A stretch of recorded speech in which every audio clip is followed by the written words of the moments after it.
Welcome back to Living Local. The next era in virtual reality headset entertainment is here, and it's feature-length movies. And here to tell us all about it is Guido Meardi, CEO of V-Nova Studios, which is also this segment's sponsor.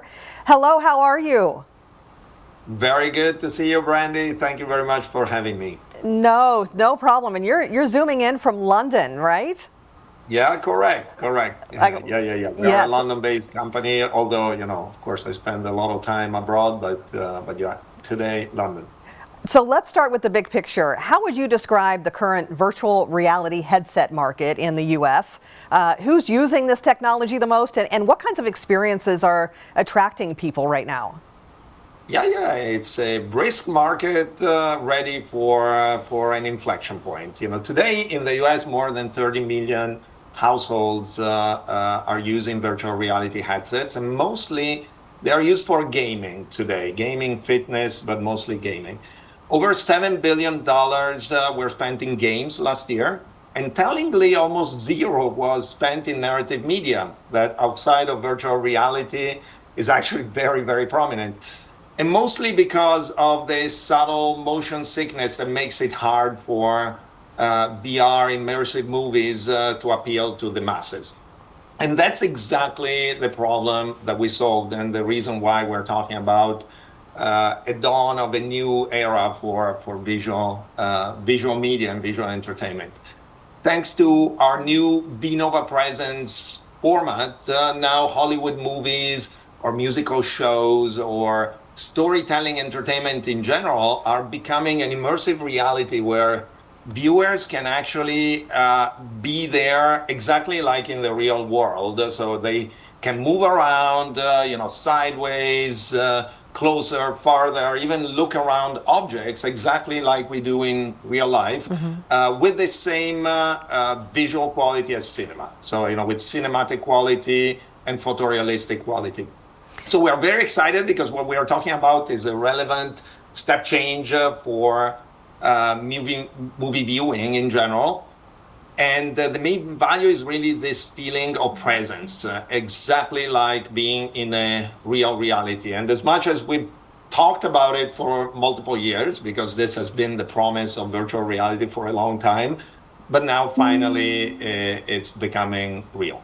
All right, so you've helped develop a new way to experience movies in virtual reality. Explain how this new technology works and why it's considered such a major step forward for entertainment.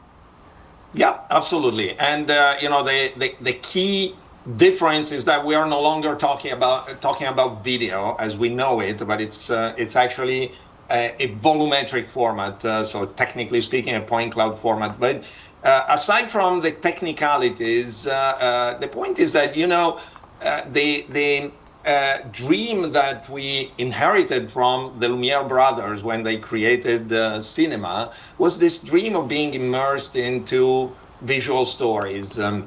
So teleporting people to another place. And so far we went progressively from motion pictures, then motion pictures with audio, then bigger screens, and then stereoscopic, we call it 3D, but it's actually stereoscopic video with 3D glasses. And all of these things work great and give emotions and bring us closer to the story, as long as we watch them with our head still and looking straight, like we do when we are at the cinema or when we watch TV. However, the dream was to really be immersed in a story like we are immersed in the real world, where I can move my head, I can look around objects, and to be able to look around and move around like we do normally. And we call this 6 degrees of freedom, because effectively you can rotate your head and you can move your head in 6 degrees of freedom. And do that with the fidelity of reality, so the fidelity of cinema, so of top productions. Video doesn't cut it, because if you wrap around the viewer a bubble of video, you can't really have the same effect as reality, because as soon as you move your head, something is wrong. For instance, you cannot peek behind a character, and immediately people react by feeling sick. So, over time, this doesn't work. So for some minutes, it can give the impression of being teleported to a new reality, but over time, it didn't work. And finally, with the technology that we created, we added volume. So added real volume, which means it's no longer video. You are actually in a volumetric reality with depth, with the possibility to move around and look around like in real reality. And the nice thing is that it just works. So, you know, beyond any technicality of how it achieves this feat, the best thing for viewers is to experience it and to feel this sense of presence that the technology gives. Yes. The other very important aspects of this technology is the ease with which content is created, because a lot of the movies that we go and watch at the cinema are already volumetric, because if you think about all the CG animations like, you know, Mufasa or Moana or Elio or, you know, the DreamWorks animations, etc., they're all already in 3D. And a lot of VFX movies are actually three-dimensional in nature. And so it's actually quite inexpensive to take assets that are already produced or are being produced, so hundreds of millions of investments per movie and several billions of investments per year, and turn them into incredible immersive experiences.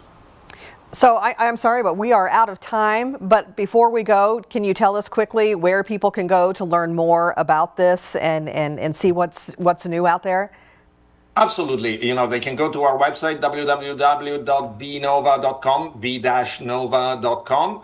And in particular, vnova.com/immersix, immersix, which is the fusion of the word immersive and 6 degrees of freedom, is actually the platform application that allows people to experience content already today, starting from the Steam store and very soon also on the MetaQuest store and the Apple Vision Pro store.